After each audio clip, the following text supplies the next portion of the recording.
बिस्मिल्लाहिर्रहमानिर्रहीम, अस्सलाम वालेकुम। ऐसे व्लॉग फैमिली में आपको वेलकम करती हूँ व्यूअर। आज की मेरी वीडियो का टॉपिक है बीएस डेटा साइंसेस।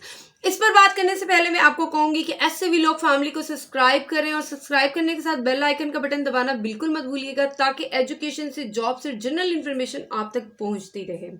तो आज हम बात करने वाले हैं बीएस डेटा साइंसेस पर। इस पर हम डिटेल से बात करेंगे। हम बात करेंगे कि इसका क्या एलिजिबिलिटी क्राइटेरिया है, इसके बाद इसका ड्यूरेशन क्या है, इसका मेरिट क्या है, और हम बात करेंगे कि कौन से इंस्टीट्यूशंस आपको बीएस डेटा साइंसेस करवा रहे हैं, और सबसे लास्ट में और जो सबसे अहम हिस्सा है वो है इसके स्कोप का। हम बात करेंगे बीएस डेटा साइंसेस का क्या स्कोप है, इसके बाद आप क्या कर सकते हैं, कौन सी ऐसी फील्ड्स हैं जिसमें आपको कैरियर बनाने की अपॉर्चुनिटी मिल सकती है।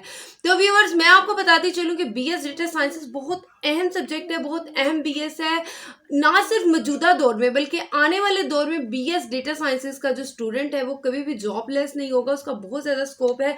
इसकी एक छोटी सी मिसाल मैं आपको देती हूँ कि आने वाला दौर जो है वो आर्टिफिशियल इंटेलिजेंस का है, यानी कि हर चीज़ जो है वो आर्टिफिशियल इंटेलिजेंस में चेंज होती जाएगी, हर फील्ड में आर्टिफिशियल इंटेलिजेंस काम करेगी। आर्टिफिशियल इंटेलिजेंस पे भी मैं एक डिटेल वीडियो बना चुकी हुई हूँ, अगर आप वो भी देखना चाहते हैं तो आप डिस्क्रिप्शन में इसका लिंक है, आप उसको देख लीजिएगा। तो बात करें हम डेटा साइंसेस की, आर्टिफिशियल इंटेलिजेंस क्योंकि बहुत तेज़ी से आगे बढ़ रही है पाकिस्तान में, पाकिस्तान से बाहर, ये सारी बेस करती है डेटा पे।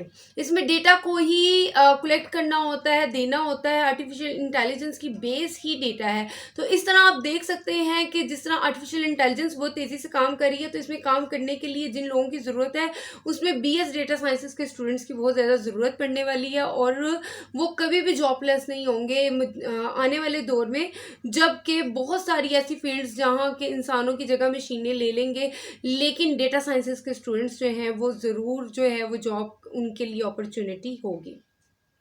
तो ये था इसका थोड़ा सा इंट्रोडक्शन। मैं आपको बताती चलूँ मज़ीद इसके बारे में थोड़ा सा कि डेटा जो साइंसेस है ये कंप्यूटर साइंसेस का एक पार्ट है, जिसमें आपको मुख्तलिफ तरीके से डेटा को और डील करना, टैकल करना सिखाया जाता है, जिसके लिए आपको लेटेस्ट टेक्निक्स, टूल्स का इस्तेमाल सिखाया जाता है। इसमें आपको प्रोग्रामिंग सिखाई जाती है। इसके अलावा मुख्तलिफ लैंग्वेजेस हैं जो आप इसमें सीखते हैं कंप्यूटर की। तो इस तरह डेटा साइंसेस आपको बहुत जदीद तलीम की तरफ लेकर जाता है। तो ऐसे स्टूडेंट जो कि डेटा साइंसेस करना चाहते हैं उन्हें मैं बताऊं कि इसका एलिजिबिलिटी क्राइटेरिया क्या है। तो इसका एलिजिबिलिटी क्राइटेरिया एफएससी के स्टूडेंट हैं, एफएससी प्री इंजीनियरिंग के स्टूडेंट्स हैं जो इसकी तरफ आ सकते हैं, या ऐसे स्टूडेंट्स जिन्होंने मैथ्स, स्टैट्स पढ़ा है, कंप्यूटर साइंसेस पढ़ी हुई हैं, तो वो इस फील्ड के लिए बेहतरीन है, इसमें एडमिशन ले सकते हैं। स्टूडेंट्स, जहाँ तक इसकी ड्यूरेशन की बात है तो ये 4 ईयर डिग्री है, जिसके 8 सेमेस्टर होते हैं, और हर सेमेस्टर का 6 माह का एक सेमेस्टर होता है, और इस तरह आप 4 साल में अपनी डिग्री को कंप्लीट कर लेते हैं। जहाँ तक इसके मेरिट की बात है तो गवर्नमेंट और प्राइवेट सेक्टर में इसका मेरिट डिफरेंट है। अगर आप किसी गवर्नमेंट यूनिवर्सिटी में एडमिशन लेना चाहते हैं तो इसका मेरिट ऑलमोस्ट 70 to 90% है, यानी कि कुछ ऐसी यूनिवर्सिटीज़ हैं जो बड़े शहरों की हैं, बड़ी यूनिवर्सिटीज़ हैं, तो उसमें इसका मेरिट हाई है। इसके कंपैरिजन छोटे शहरों में या छोटी यूनिवर्सिटीज़ में गवर्नमेंट लेवल पर भी इसका मेरिट कम है। अगर आप प्राइवेट सेक्टर की तरफ आते हैं तो 50% पर भी आपको एडमिशन मिल जाता है, तो यानी कि 50 to 60% अगर आपके मार्क्स हैं तो आपको बीएस डेटा साइंसेस में एडमिशन मिल जाता है। स्टूडेंट, जहाँ तक इसके हमने बात की मेरिट की और इसमें डिफरेंस है गवर्नमेंट और प्राइवेट यूनिवर्सिटीज़ में, इसी तरह इसके फ़ीस स्ट्रक्चर में भी अच्छा खासा डिफरेंट है। गवर्नमेंट यूनिवर्सिटीज़ में और प्राइवेट यूनिवर्सिटीज़ में इसके जो फ़ीस स्ट्रक्चर है उसमें काफ़ी फ़र्क है।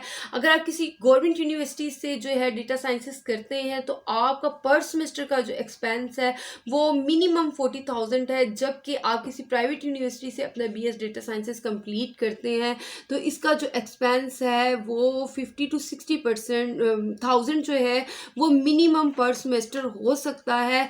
इसलिए आपको मैं हमेशा कहती हूँ कि अच्छे नंबर लें, आगे बढ़ें, ताकि आप अच्छे इंस्टीट्यूशन से और कम चार्जेस में, कम फीस स्ट्रक्चर में अपनी एजुकेशन को कंप्लीट कर सकें।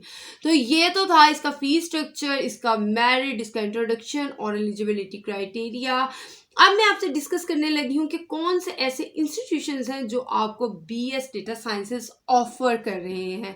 तो स्टूडेंट, बहुत से जो इंस्टीट्यूशंस हैं वो आपको बीएस डेटा साइंसेस ऑफर करें, जिनमें से चंद एक का जिक्र यहाँ मैं आपके साथ करूँगी।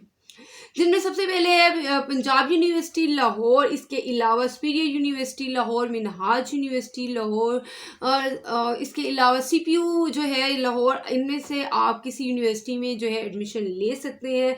GC यूनिवर्सिटी है, FC यूनिवर्सिटी है, यहाँ पर आप पढ़ सकते हैं। इसके अलावा university of management and technology जो है यहाँ पर आप एडमिशन ले सकते हैं। University of Sialkot, university of Okara, university of Karachi, university of Kotli में आप अपनी एजुकेशन कंप्लीट कर सकते हैं।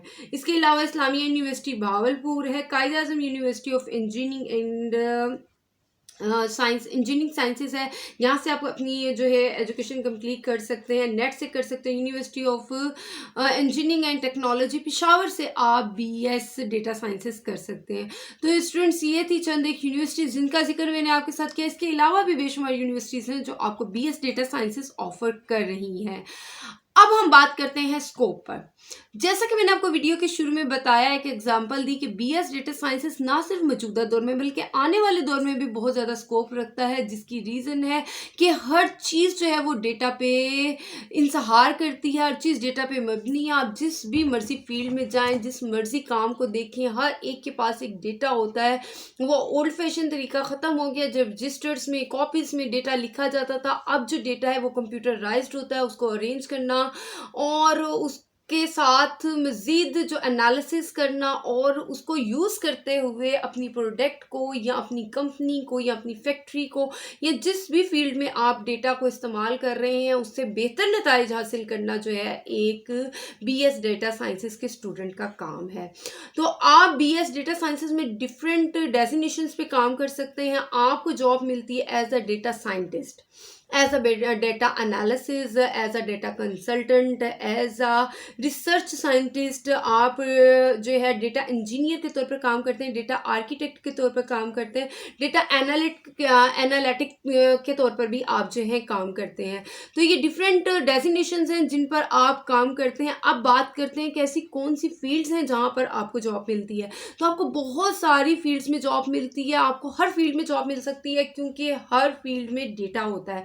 अगर हम बैंक्स की बात करें तो आपको बैंक्स में जॉब मिलती है। बैंक्स में आपको जॉब मिलती है कि कैसे कौन सी ऐसी पॉलिसीज़ हैं जिनकी तरफ लोग अट्रैक्ट होते हैं, यंग जनरेशन कैसी पॉलिसीज़ की तरफ अट्रैक्ट होती है, या ओल्ड एज के लोग जो हैं वो किस किस्म की पॉलिसीज़ को पसंद करते हैं। तो बैंक के लोग डेटा साइंसेस के स्टूडेंट्स को रखते हैं ताकि वो डेटे को कलेक्ट करें, सर्च करें और एनालिसिस करके हमें बताएं कि हम कौन सी पॉलिसीज़ बनाएं, किन की तरफ हमारे पास कस्टमर ज़्यादा आएंगे। इसकी ज़रूरत देखें हर जगह पर है, जैसा कि मैंने आपको बताया कि बैंक्स में है। इसी तरह अगर हम सोशल मीडिया पर आएँ, चाहे वो इंस्टा हो, वो FB हो, वो व्हाट्सएप हो, कुछ भी हो, उस पर भी एक डेटा साइंटिस्ट की ज़रूरत होती है। हर ऐप चाहती है कि मेरे पास ज़्यादा कस्टमर हो, मेरे ज़्यादा व्यूअर्स हों, जिसके लिए उन्हें एक डेटा साइंटिस्ट की ज़रूरत होती है जो ये सर्च करता है कि दूसरी ऐप पर लोग क्यों जा रहे हैं, किस एज के जा रहे हैं, क्या कंटेंट देख रहे हैं। उसको स्टडी करते हुए वो आपको डेटा कलेक्ट करके देता है, उसको एनालिसिस करता है, उससे आपको रिजल्ट निकाल के देता है, सर्च करता है कि आप ऐसा कंटेंट रखें, ऐसी ऑप्शंस रखें जिसकी वजह से ज़्यादा व्यूअर्स और कस्टमर्स आपकी तरफ आएँ।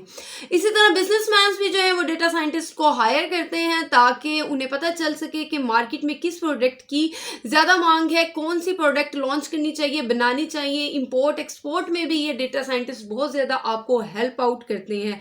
इसके अलावा अगर आप इंडस्ट्री में आए, ड्रामा में आए, फिल्म में आए, तो भी डेटा साइंटिस्ट की जरूरत होती है कि किस किस्म का कंटेंट व्यूअर्स देखना ज़्यादा पसंद कर रहे हैं, कैसे ड्रामे बनाए जाएं जिससे हमारी व्यूअरशिप ज़्यादा बेहतर हो, कम हो रही है तो क्यों हो रही है, ये भी आपको एक डेटा साइंटिस्ट जो है एनालिसिस करके बताता है। इसी तरह इवन याहू पर, यूट्यूब पर, ईच एंड एवरीथिंग पर एक डेटा साइंटिस्ट की ज़रूरत ज़रूर होती है। व्यूअर्स, अगर हम ऑनलाइन सेलिंग की बात करें तो दराज, अमेज़न जैसी बड़ी बड़ी ऐप्स पर भी डेटा साइंटिस्ट काम कर रहे होते हैं। डेटा साइंटिस्ट ही उन्हें बताते हैं कि कैसी प्रोडक्ट होनी चाहिए, ऐप में क्या क्या ऑप्शंस होनी चाहिए, क्या क्या रख कर आप ज़्यादा से ज़्यादा कस्टमर अपनी तरफ बुला सकते हैं। इसी तरह हम टेलीकम्युनिकेशन की बात करें, चाहे वो यूफोन हो, चाहे वो जैज़ हो, चाहे वो वारिद हो या टेलीनॉर हो, इन सब के पास डेटा साइंटिस्ट होते हैं जिनके पास ये सारा डेटा होता है कि कस्टमर को कैसे कैसे पैकेजेस की तरफ अट्रैक्ट किया जाए, कौन से पैकेजेस जो हैं वो ज़्यादा यूज़ हो रहे हैं। इसी तरह वो मुख्तलिफ पैकेजेस पैकेजेस निकालते हैं, student packages, women packages, night packages, day packages, net packages, message packages, तो इन सब को सबका मकसद यही होता है कि ज़्यादा से ज़्यादा कस्टमर आपकी तरफ आएँ और ये डील्स कैसे बननी चाहिए, क्या अट्रैक्टिव होती हैं, कितने ज़्यादा लोग इसकी तरफ आते हैं, ये डेटा साइंटिस्ट ही एनालिसिस करता है, रिजल्ट देता है और आपको ये सजेस्ट करता है कि आप किस तरह की डील्स रखें जिसकी वजह से कस्टमर ज़्यादा से ज़्यादा आपकी सिम खरीदें और आपके पैकेजेस की तरफ आएँ। तो स्टूडेंट्स, इससे आपको अंदाज़ा हो गया होगा कि बीएस डेटा साइंसेस की कितनी अहमियत है। हर फील्ड में डेटा मौजूद है और हर फील्ड में डेटा को एनालिसिस करने के लिए, उसको कलेक्ट करने के लिए, उसको मैनेज करने के लिए एक डेटा साइंटिस्ट की ज़रूरत होती है। इसीलिए मैंने आपको वीडियो के शुरू में कहा कि डेटा साइंटिस्ट का जो स्टूडेंट है, ना सिर्फ मौजूदा दौर में, आने वाले दौर में भी कभी वो फारिग नहीं रह सकता, उसका बहुत स्कोप है। इसके लिए ज़रूरी है कि आपने अच्छे तरीके से अपनी डिग्री को पढ़ा हो, आपका अच्छे से ग्रिप हो अपने काम पर, तो आप ज़रूर जो है वो आगे जाएंगे। तो ये थी मेरी आज की वीडियो जिसमें डेटा साइंसेस का इंट्रोडक्शन, इसका एलिजिबिलिटी क्राइटेरिया, इसका फीस स्ट्रक्चर, इसका मेरिट, इंस्टीट्यूशंस और स्कोप मैंने आपके साथ डिस्कस किया। उम्मीद है कि आपको मेरी वीडियो पसंद आई होगी। वीडियो पसंद आई है तो चैनल को सब्सक्राइब करने के साथ साथ बेल आइकन का बटन दबाना बिल्कुल मत भूलिएगा। मुझे अपनी दुआ में याद रखिएगा। अल्लाह हाफिज़।